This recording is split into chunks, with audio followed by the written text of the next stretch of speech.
생수의 근원 예수님 주제로 말씀을 전하겠습니다. 제가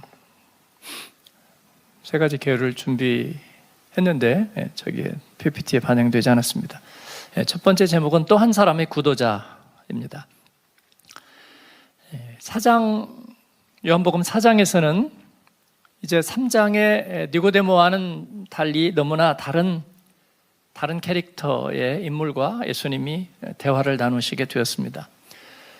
니고데모는 학식 있는 유대인 남자로서 교사이고 말씀을 가르치는 교사이고 또 바리새인이면서 산헤드린 공의회의 위원이었습니다.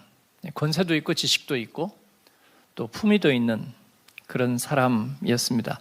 그리고 거기에다가 종교적인 교리나 율법에 그냥 안주해 있는 사람이 아니라 하나님의 나라를 정말 동경하고 또 살아있는 말씀을 사모하는 구도자였다 말씀을 주일에도 나누었습니다. 그러나 이 4장에 등장하는 인물은 사마리아 여인입니다. 당시에 여인들은 교육의 기회를 갖지 못했습니다. 그래서 공적인 교육을 받지 못한, 그래서 우리 옛날에 불학무식 이런 얘기를 했는데 폄하하는 말로서가 아니라 정말로 학교에 가지 못했고 정말로 지식을 갖지 못한 그런 사람, 게다가 율법에서는 완전히 어긋난 사람이었습니다. 사마리아가 이미 주전 722년에서 721년 아수르에게 멸망하면서 사마리아는 북왕국 열지파의 수도였습니다. 그리고 아수르는 동화 정책을 폈습니다. 그래서 아수르 사람들하고 또 여러 열방의 자기들의 그 정복당한 국가들의 사람들을 다 섞어버렸습니다. 그리고 북왕국 사람들, 사마리아 사람들은 거기에 저항할 수 없었던지 저항하지 않았던지 어차피 크게 그들은 동질성이 이미 무너졌기 때문에 다르지 않았습니다. 이미 우상숭배가 만연됐고 또 그리고 불신앙 가운데 있었기 때문에 그들은 이 아수르와 이렇게 동화되었습니다. 그래서 그 대표적인 사마리아 사람들을 유대인들이 경멸했던 것은 어찌 보면 당연한 일이었습니다. 그리고 우리가 느헤미야를 보면 알지만 제3차에 걸쳐서 나중에 페르시아에서 이제 포로로 바벨론으로 잡혀갔던 유대인들이 3차에 걸쳐서 예루살렘으로 귀환해서 다시 성전을 재건하죠. 스룹바벨 성전을 재건하고 그때 스룹바벨, 에스라, 느헤미야들이 오는데 특히 느헤미야는 성벽을 다시 증축하고 예배를 다시 회복하는 일에 사명을 가지고 자기가 태어나지도 않았던 예루살렘에 돌아오지만 그때 가장 극렬하게 반대했던 방해꾼들이 바로 사마리아 사람들이었죠. 그렇기 때문에 유대인들이 그들을 경멸하고 싫어하는 것은 역사적인 배경을 갖고 있습니다. 사마리아 여인은 당연히 그 핵심 인물은 아니지만 그러나 그러한 카테고리 안에 들어있는 율법을 지키지 않았던 사람이죠. 공적으로는 경멸의 대상, 배척의 대상. 그런데 요한복음 3장과 4장에 공통점이 있다면 그들은 전혀 다른 대척점에 서 있는 인물들이었지만 둘 다 예수님을 필요로 하고 있다는 점이었습니다.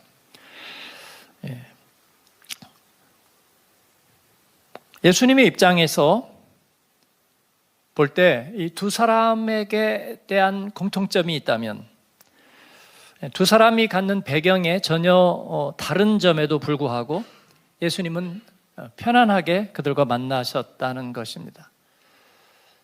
이것을 예수님이 가지는 신성까지 거슬러 올라가지 않아도 될 거라고 생각합니다. 예수님이 아주 많은 경험을 가지고 있다고 얘기하지 않아도 될 것 같아요. 예수님은 그렇게 경험 많지 않습니다. 하나님의 아들이시기 때문에 분명히 신기는 있으셨을 겁니다. 그럼에도 불구하고 성경에 보면 예수님은 그냥 편안합니다. 그리고 그는 그렇게 경험이 많지 않습니다. 30대 초반이거든요. 그래서 그에게 경험이 그렇게 많지 않아요. 그럼에도 불구하고 또 그 상대방이 때로는 적대적이거나 아니면 때로는 굉장히 사변적이거나 때로는 굉장히 현실적으로 어려움에 처해 있거나 아니면 감정적으로 복잡하거나, 그런데 예수님은 어떤 그때그때에 맞춰서 전문가적으로 하는 것이 아님에도 불구하고 편안하셨다는 것입니다. 네, 그게 저희가 일단 받는 인상입니다. 그 편안함은 어디에서 올까? 차별이 없었다는 데서 올 거라고 저는 생각합니다. 그 사람이 공부를 많이 했기 때문에 이렇게 그거를 배려하고 주눅 들어 있다든지, 아니면 이 사람은 전혀 뭘 모르기 때문에 그런 정도로 이렇게 맞춰주려고 한다든지, 그럴 때 뭔가 불편함이 올 거라고 생각합니다. 우리가 복음을 전하고 하면서 그런 것을 경험하게 됩니다. 어떤 목사님은 교회에 이제 과학자들이 굉장히 많이 있었다고 그래요. 그래서 목사님이 예배 때마다 이제 과학 지식을 예를 들어서 막 이렇게 설명을 많이 했는데 성도들이 그게 좀 어려웠다고 그럽니다.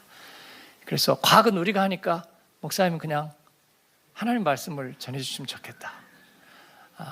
근데 물론 이제 저도 이제 컴퓨터 이야기라든지 이런 이야기를 제가 그걸 알아서 하는 게 아니라 비유하기 위해서 그런 이제 접촉점을 찾을 때 제가 에어핀더리시라는 표현을 쓰죠. 발견술적인 의미에서 이렇게 표현을 원용해 올 때는 있습니다. 근데 그게 정말 중요해서 그런 것은 아니죠. 예수님은 굳이 그럴 필요가 없으셨다는 점이 우리에게 굉장히 편안함을 줍니다. 차별성을 갖지 않았기 때문에 그는 모든 사람에게 편안했습니다. 다만 각자에게 구원의 좋은 소식이 필요하다는 것, 그것을 예수님께서는 너무나 잘 알고 계셨고, 그래서 이 구원의 좋은 소식을 각자에게 아주 굉장히 매력적으로 제시하고 있습니다. 가나의 혼인잔치에서도, 또 니고데모에서도, 그리고 이 사마리아 여인에게서도 공통적으로 등장하는 소재가 하나 있습니다. 그게 뭘까요? 물입니다. 물. 왜냐하면 그들이 가지고 있는 그 공통점 중에 하나는 목이 말랐다는 것입니다. 목이 마르다는 것은 육체적으로도 우리는 늘 목이 마르지만 동시에 영적으로도 목이 마르다는 것입니다. 그들이 구원이 필요하다는 것은 그들이 목마르다는 것입니다. 예수님은 이것을 너무나 잘 알고 있었기 때문에 굉장히 마음이 편하셨습니다. 그들에게 물을 주면 되거든요.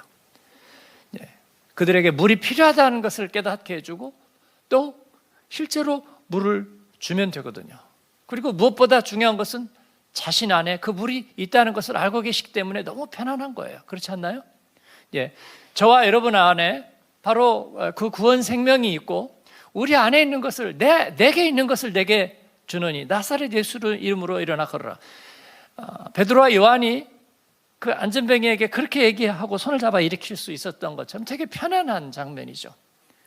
저와 여러분이 예수님을 나타내고 전할 수 있다는 건 대단히 편안한 일입니다. C.S. 루이 책 사서 주지 않아도 됩니다. 복잡한 논증을 해서 그 사람의 복잡한 생각을 만족시켜야 준다는 생각은 뭔가 옳지 않은 거죠. 그죠? 우리가 맛있는 음식을 어디서 먹거나 과자를 먹거나 그래서 그거 맛있냐고 물어보면 맛있다고 얘기하는 거는 굉장히 자연스럽고 편안한 일입니다. 저분은 미슐린 비평가이기 때문에 내가 그냥 맛있다고 그러면 나를 경멸할 거야. 그러니까 저 사람의 기준에 맞게 맛있다는 표현을 내가 정말 엄청나게 해야 될 거라고 생각한다면 정말 인생 정말 힘들고 고단하죠. 그냥 맛있어요. 정말 맛있어. 그럼 얼굴에 진짜 맛있다는 표정이 있다면 궁금해질 거라고 저는 생각합니다. 그렇죠? 예수님은 그렇게 하셨습니다. 그래서 이 물을 사용하고 있습니다. 근데 예수님이 유대에서 갈릴리로 이제 다시 올라가시는 거죠. 예루살렘에서 다시 갈릴리로. 그러기 위해서 사마리아를 지나가면서 때가 정오가 되었는데 목마르고 피곤했습니다.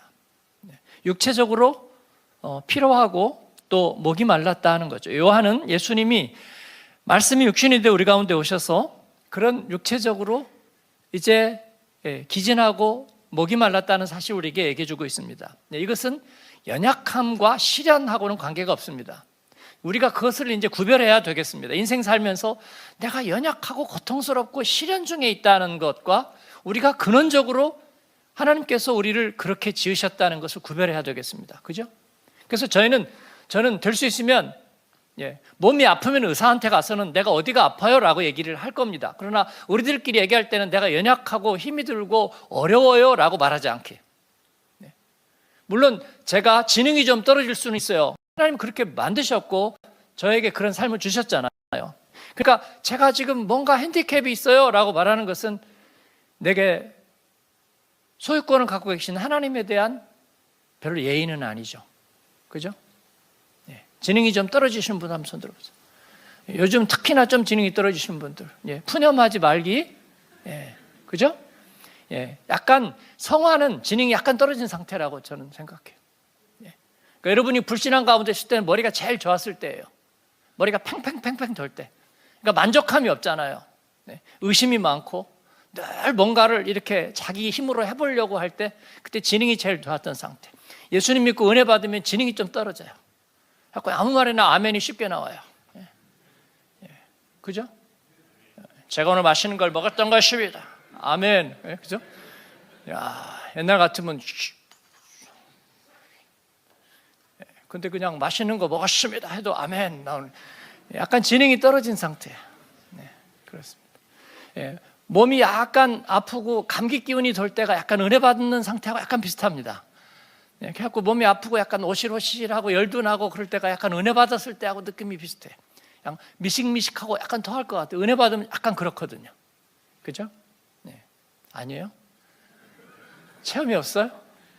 진짜요? 어떤 분은 그 얘기는 안 하겠습니다. 어떤 분 얘기하면 또 잘못되니까 얘기는 안 하고요. 그래서 우리 몸이 조금 약한 상태에 있을 때 은혜 받은 상태하고 비슷해. 그래서 특별히 약하다고 말하지 않는 거예요. 예수님은 약간 기진하고 목이 말랐지만 그건 당연한 거예요. 말씀이 육신이 되니까 당연한 거예요. 그렇죠? 저와 여러분도 당연하다. 겨울철 들어가면 감기 걸리는 거 당연하고, 그리고 독일에서 겨울철 2번 보내는데 약간 우울한 증세가 오는 거 당연하다. 또 가지고 너무 심각하게 여기고 또 그러고 옛날부터 뒤집지 마세요. 그렇습니다. 예수님 그렇게 하지 않으셨습니다. 예수님은 우물가에 도착해서 물 길러오는 여인을 보았습니다. 제자들은 좀 먹을 것을 여깃거리를 찾으러 동네로 내려갔고요. 예수님만 거기에 있었어요. 급이 있잖아요. 스승이 어떻게 음식 구하러 돌아다니겠어요? 니들이 가서 구해오고 예수님은 우물가에 있는데 일단 목이 말랐는데 아무것도 없잖아요.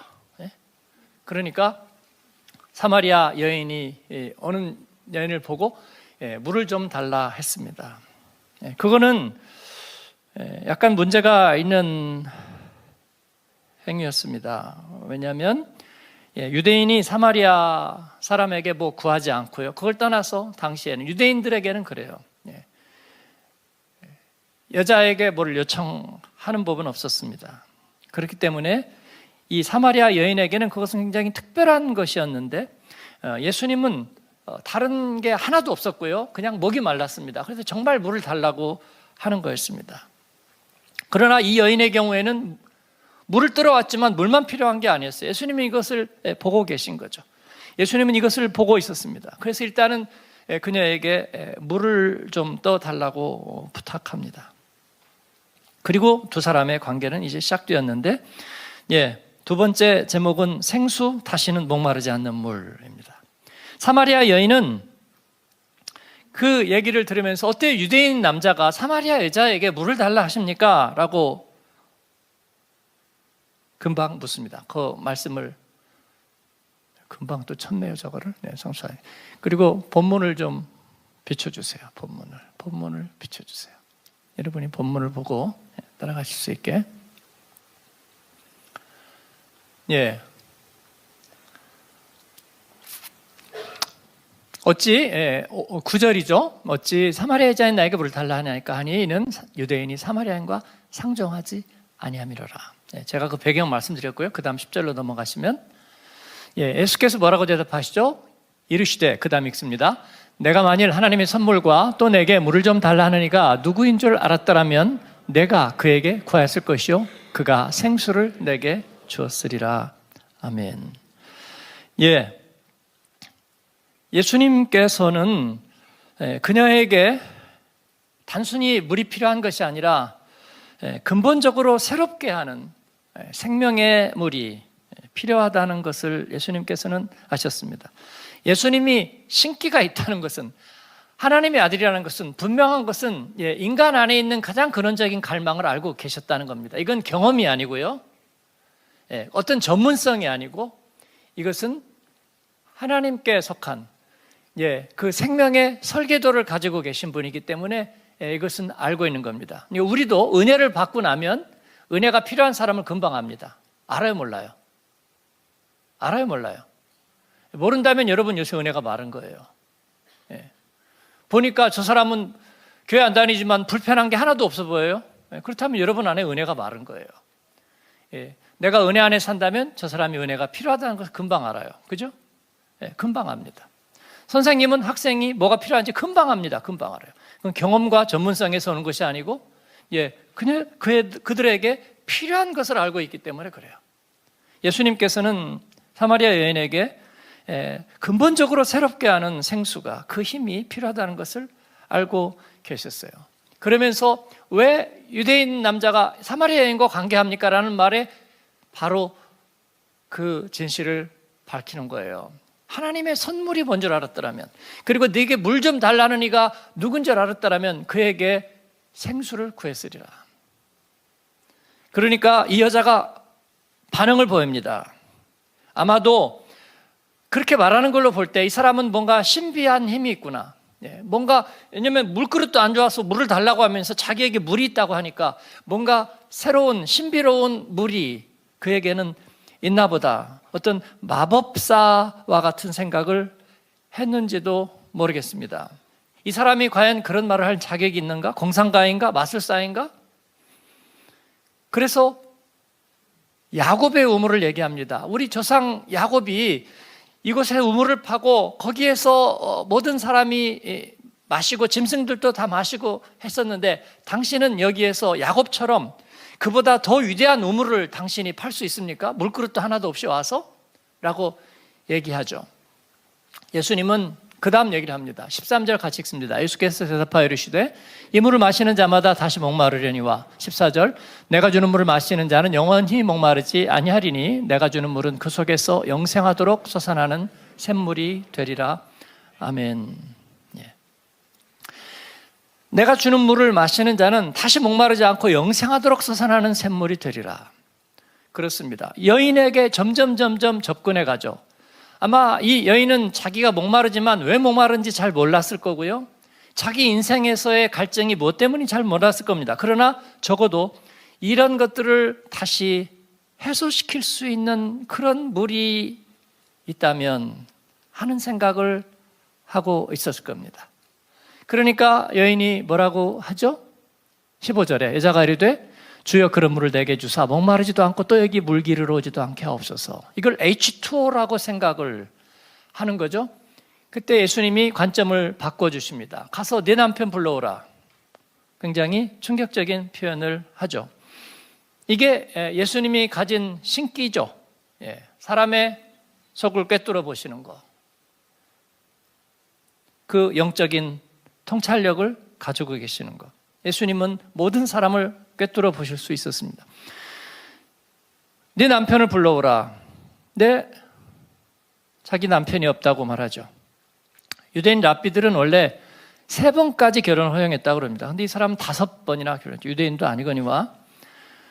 거기다가 지금 있는 남편은 결혼한 상태가 아니고 동거 상태입니다. 내연 관계를 당시의 입장에서는 허용하지 않습니다. 그렇기 때문에 그 사람은 남편이 아니죠. 그래서 지금 남편이 없다는 말이 옳습니다. 5번 결혼했고 지금 내연 관계에 있는 남자와 살고 있습니다. 그 얘기를 예수님께서 하신 것은 부끄럽게 하기 위해서가 아니고 그녀에게 자기가 주는 물의 정체가 무엇인지를 깨닫게 해주려고 하는 것입니다. 그녀는 또 금방 반응합니다. 목마르지 않는 물 얘기하니까 마법사인가 그랬다가 자기 과거를 딱 알아맞히는 거 보니까 딱 보니 선지자군요 하고 다시 선지자로 넘어가면서 여자가 굉장히 공부는 안 했지만 머리가 좋은 것 같아요. 그리고 연상력이 좋습니다. 그래서 대번에 선지자 그러니까 예배로 관심이 돌아갑니다. 그러면서 우리 사마리아 사람들은 그리심산에다가 그죠? 이스라엘 백성들이 광야에서 나와서 이제 가나안 땅에 들어가면서 그리심산과 에발산 앞에다가 진을 치고 거기에서 그리심산은 축복의 산이고 에발산은 저주의 산이었죠. 그렇습니다. 그래서 이 그리심산에다가 사마리아 사람들이 성전을 따로 세워요. 예루살렘 사람들에 대한 반감으로써. 예루살렘에는 성전이 있고 그리고 사마리아에는 그리심산의 성전이 따로 있었던 거죠. 그 그리심산의 성전이라는 것은 오직 하나님만을 온전히 섬기는 그런 성전이 아니죠. 약간 혼합주의적인 성격을 가지고 있는 성전이죠.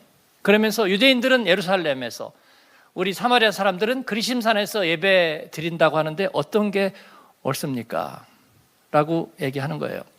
아마도 남편 얘기를 오래 하는 것은 별로 마음에 원치 않았을 것 같아요. 여러분도 별로 원치 않으시죠? 그래서 주제를 건너뛰는 거예요. 자기 과거를 이렇게 자기의 현재 상황을 알아보는 것을 보면서 약간 건너뛰면서 종교 주제로 도망을 가는 거예요. 근데 이 여자가 실제로 그리심산과 예루살렘 성전에 관심이 있었을까요? 저는 하나도 없었을 거라고 생각합니다. 여러분이 저는 교회 안 다니는데 우리 부모님이 열심히 다녔어요. 그러면 혹시 장로교회요, 감리교회요 물어보는 거 관심 있어 물어볼까요? 관심 1도 없어요. 그냥 괜히 해보는 소리예요. 한 번 구원받으면 영원한 거예요? 아니면은 그때 다른 거예요? 별 관심 없어요. 그냥 물어보는 말이에요. 예수님은 그때 얘기합니다. 여자여 내 말을 믿으세요. 그리고 뭐라고 얘기하죠? 몇 절이에요? 21절. 같이 읽습니다. 예수께서 이르시되 여자여 내 말을 믿으라. 이 산에서도 말고 예루살렘에서도 말고 너희가 아버지께 예배할 때가 이르리라. 22절. 너희는 알지 못하는 것을 예배하고 우리는 아는 것을 예배하노니 이는 구원이 유대인에게서 남이라. 아멘. 여러분이 사마리아 여인 얘기를 정말 완전 초신자 빼고는 되게 다 알아요. 그래서 제가 한 절 한 절 좀 설명을 해드리려고 하는 거예요. 오늘과 내일 또 걸쳐서 묵상도 하겠고요. 이 산에서도 말고 예루살렘에서도 말고 너희가 아버지께 예배할 때가 이르리라. 근데 너희는 알지 못하는 것을 예배하고, 이 말씀은 무슨 말일까요? 예수님은 그리심산이나 예루살렘 산에 대해서 어느 것이 절대적이다라고 얘기하지 않으세요. 그 둘 다 아버지께 정말로 예배할 때가 이제 다가올 것이다 라고 얘기해요. 진정한 예배가 너희들에게 다가오고 있다. 예수님의 십자가와 그리고 그 구원을 예수님께서는 마음에 두고 계신 거죠. 그러나 사마리아 사람들에게 핸디캡은 있어요. 뭐냐면 너희들가 알지 못하는 것을 예배한다 그랬어요. 그 말은 무슨 말일까요? 왜냐하면 구원이 유대인에게서 남이기 때문이죠. 이 말은 뭐냐면 메시아가 유대인의 뿌리, 즉 다윗의 뿌리, 유다 지파의 사자에게서 메시아가 난다는 거예요. 그렇다고 유대인이 모든 특권을 가졌다는 의미는 하나도 아닙니다. 로마서 2장에 보면 너희들이 유대인이라면서 하나님께 택한 백성이라 하면서 율법을 지키지 못하느냐? 너희들이 그 율법대로 판단받고 심판받을 줄을 알지 못하느냐? 그렇게 바울사도는 책망하고 있습니다. 그러면 우리가 먼저 선택되고 하나님의 백성이라는 것이 아무 유익이 없네요? 아니다. 3장 1절에 보면 그러면 유대인의 유익이 무엇이냐? 범사에 많으니 우선은 하나님의 말씀을 맡았음이라 그런 거예요. 하나님의 말씀으로 일단 그들이 선택을 받았다는 거예요. 그리고 말씀이 그들에게 있었다는 거예요. 이게 바로 구원이 유대인에게서 남인이라요. 그들은 사실은요, 하나님의 그 구원의 계시의 연속선상에 있었던 거예요. 그 바로 하나님의 구원이 그들에게 어떻게 전해져 있는지, 바로 그런 역사적인 매트릭스 안에 그들이 있는 거예요. 그죠? 그래서 출애굽의 이야기, 가나안 땅의 이야기, 하나님이 약속의 사람들을 불렀던 그 이야기, 그리고 그 가운데서 다윗의 뿌리가 나오고, 그리고 그 뿌리에서 예수 그리스도가 오리라고 하는 이 구원의 맥락 가운데 유대인이 있는 거예요. 그런데 사마리아 사람들은 그것을 부인했어요. 그죠? 그리고 그냥 자기들만의 성전을 이방 성전처럼 세우고 알지 못하는 신을 섬기는 거예요. 그 계시의 맥락 속에서 구원의 하나님을 기다리고 섬기고 그를 따라가는 것이 아니라 자기들이. 그러니까 오늘날의 신은 뭐예요? 요가를 하든지 뭐를 하든지 상관없어. 그냥 나는 갈급하고, 그리고 나는 뭔가 의지처가 필요하고, 그리고 그게 무슨 우주의 원리이든지 아니면 무엇이든지 그냥 우리에게는 섬길 대상이 필요하다. 우리에게는 뭔가 의지처가 필요하다. 이거 알지 못하는 신을 섬기는 거예요. 아레오바고에서 사도 바울이 아테네 사람들에게 너희들에게 범사의 종교성이 많으나 너희가 알지 못하는 신을 섬긴다고 말하고 있는 거예요. 오늘날에도 교회 나가는 사람 중에 상당수는요, 알지 못하는 신을 섬기고 알지 못하는 걸. 중요한 것은 합작 우리가 믿는다는 거잖아. 믿음을 가진다는 거잖아. 내가 믿을 대상이 있다는 게 중요하잖아. 내가 외롭고 힘들고 내가 위로받고, 그러므로 내가 내적으로 뭔가 돌봄을 받고 치유받는다는 게 중요하잖아. 맞는 얘기고 다 틀린 얘기 하나도 없는데, 그러나 알지 못하는 신을 섬긴다는 데 문제가 있는 거죠. 하나님은 인격적이고 우리에게 개인적으로 다가오시는 분인 줄로 믿습니다. 그렇습니다. 저는 자연을 사랑하지 않습니다. 여러분, 사람 하나도 없는데 자연에 가면은 자연 사랑합니까? 북극이나 남극을 탐험하는 사람도 뭐 때문에요? 생명 때문에 그런 거 아닙니까? 근데 지구에 자기 혼자 남았어요. 오늘은 심심한데 남극이나 한번 가볼까? 왜 가요? 오늘은 북극이나 한번 가볼까? 왜 가요? 네? 다음 달에는 스위스에 가서 한 달쯤 지내볼까? 왜 가냐고요? 거기 아무도 없는데. 전에 우리 교회 리더십들이 목사님 은퇴하시면 두 식구밖에 없는데 어디 자기 자연 산 밑에 가서 안 가. 나는 역세권의 반지하에서 살 거야. 역세권에서 사람이 있는 데서 살 거야. 사람이 있는 데서. 내가 왜 산 밑에 가냐고. 산 밑에 거기서 풀 보다가 소리 없이 죽어가라고요? 그럴 생각 없어요. 하나님 나라 가면 이제 하나님하고 살아야죠. 근데 거기에도 하나님의 사람들이 다 있을 거예요. 그러니까 여기에서도. 그러니까 여러분, 외롭게 혼자 버림받듯이 그렇게 살지 마세요. 마지막 순간까지 예배드리고 전도하고 교제하고 나누고 그렇게 사는 거예요. 그죠?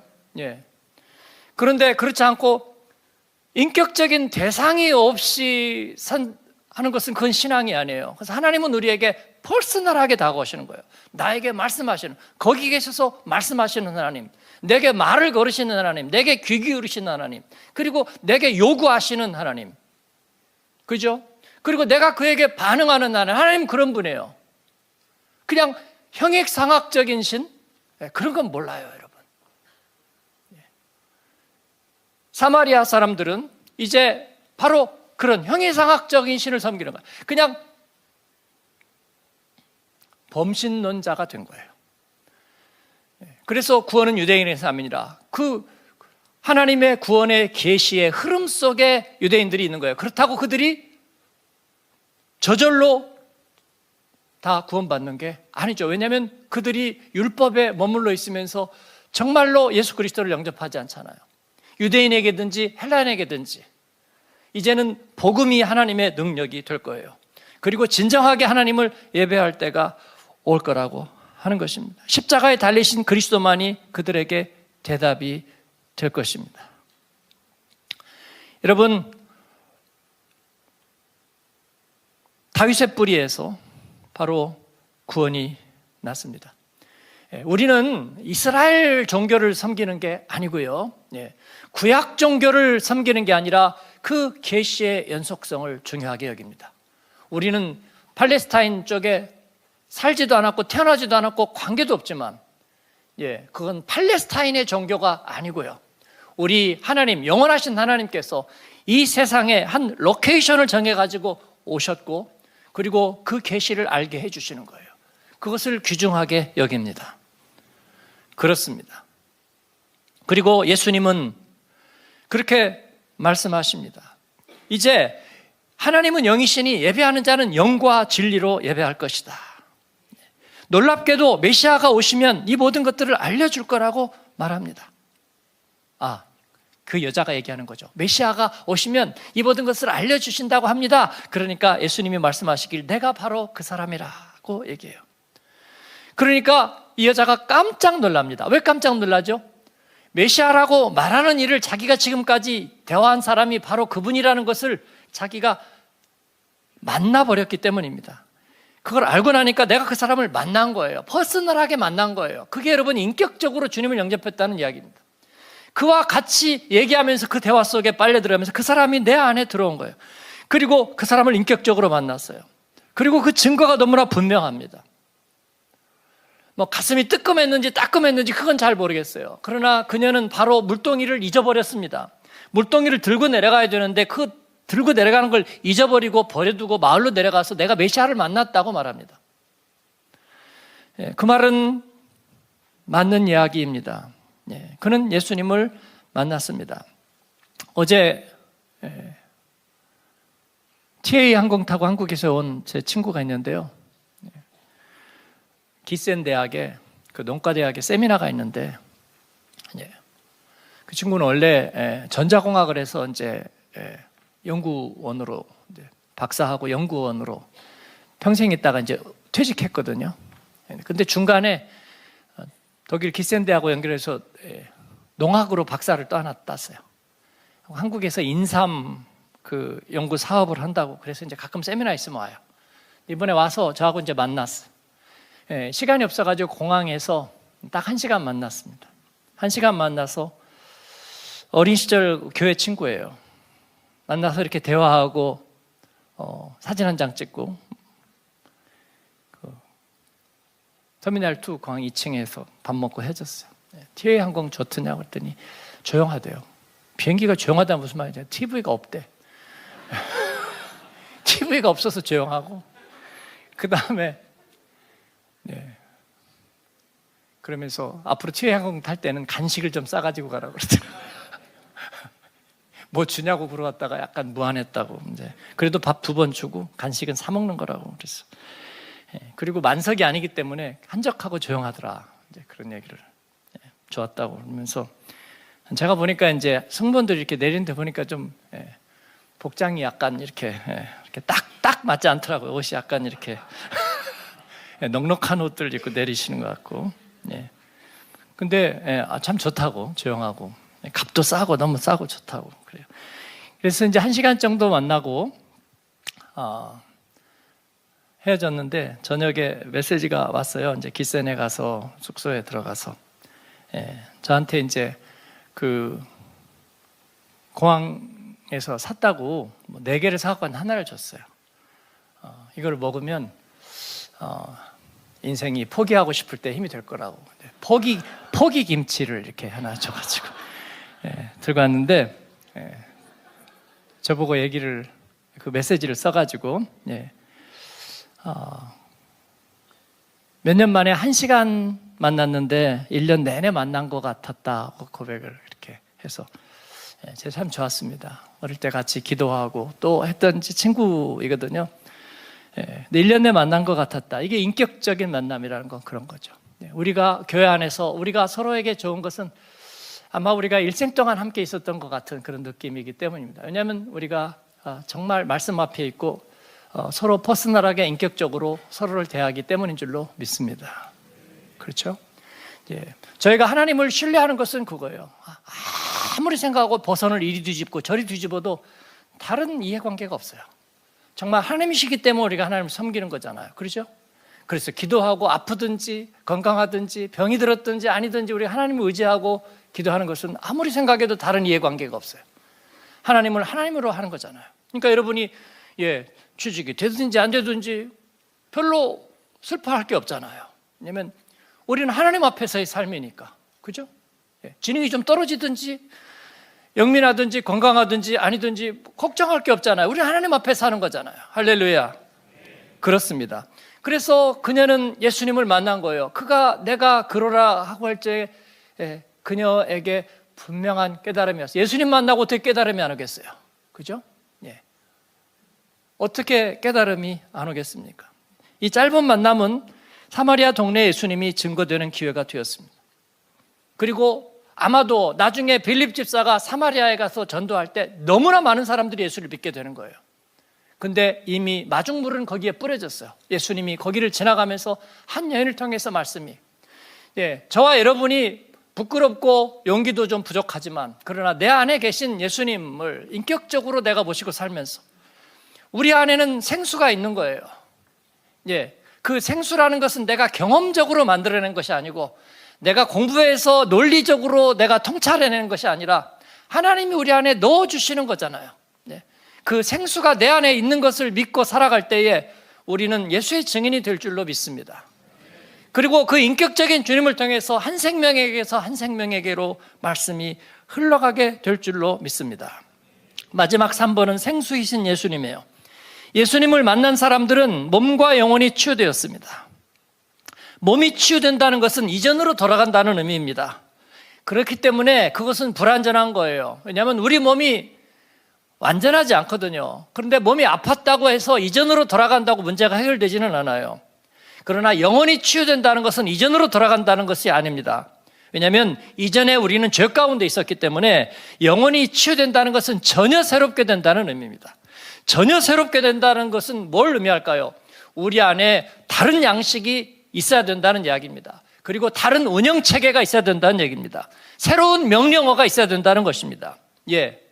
그리고 새로운 매뉴얼이 필요합니다. 이걸 모르는 그리스도인이 많습니다. 그래서 교회 나와서도 옛날 명령어와 옛날 매뉴얼과 옛날 태도를 가지고 살면 변화되는 게 없습니다. 그래서 우리는 새로운 명령어, 새로운 매뉴얼, 새로운 운영체계, 새로운 태도를 가지고 있어야 되는 것입니다.